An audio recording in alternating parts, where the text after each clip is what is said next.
ایک بار میں چند بزرگوں کے ساتھ کشتی میں دریا کی سیر کر رہا تھا. یہ کوئی واقعہ سنا رہا ہے کہ میں سفر کر رہا تھا چند بزرگوں کے ساتھ. ہمارے پیچھے چھوٹی کشتی آ رہی تھی. اچانک وہ پانی میں ڈوب گئی. اس میں 2 بھائی بیٹھے تھے اور دونوں بھنور میں پھنس گئے. ہمارے ایک ساتھی نے ملاح سے کہا, اب میں سے کون بتائے گا ملاح کسے کہتے ہیں؟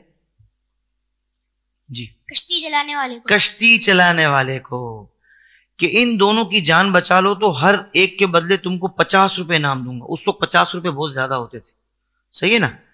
تو اس نے کہا چلے ٹھیک ہے. وہ فوراً ملاح پانی میں کود گیا اور ایک کو بچا لیا مگر دوسرا ڈوب گیا. کتنے بچ گئے؟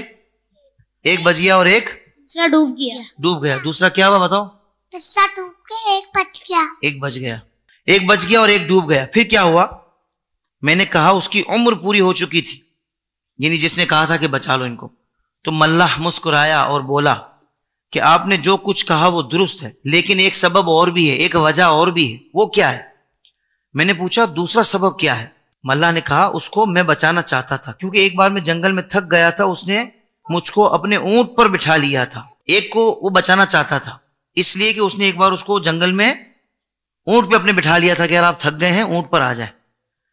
اور دوسرے کو, دوسرا جو ڈوب گیا, اس کے ہاتھ سے میں نے کوڑا کھایا تھا, یعنی ایک مرتبہ اس نے اس کو کوڑا مارا تھا, اس لیے میں اس کو بچانا ہی نہیں چاہتا تھا.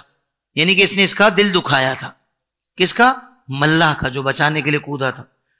تو سبق کیا ملا کہ جہاں تک ہو سکے کسی کا دل نہیں دکھانا چاہیے, کیونکہ اس راستے میں کانٹے بہت ہیں. ضرورت مند غریبوں کا کام کر دو, کیونکہ وقت پڑنے پر ان سے تمہارے کام بھی نکلیں گے. تو کام نکالنے کے لیے نہیں, کام پڑ بھی سکتا ہے, لیکن نیت یہ ہو کہ اللہ اس کے رسول کی رضا کے لیے ہم کو لوگوں کی کام آنا چاہیے, لوگوں کی مدد کرنی چاہیے. یار بالکل صحیح جواب دے رہے ہیں آپ, بہت دیر سے جواب دے رہے ہو. لوگوں کی مدد کرنی چاہیے. ہاں, لوگوں کی مدد کرنی چاہیے.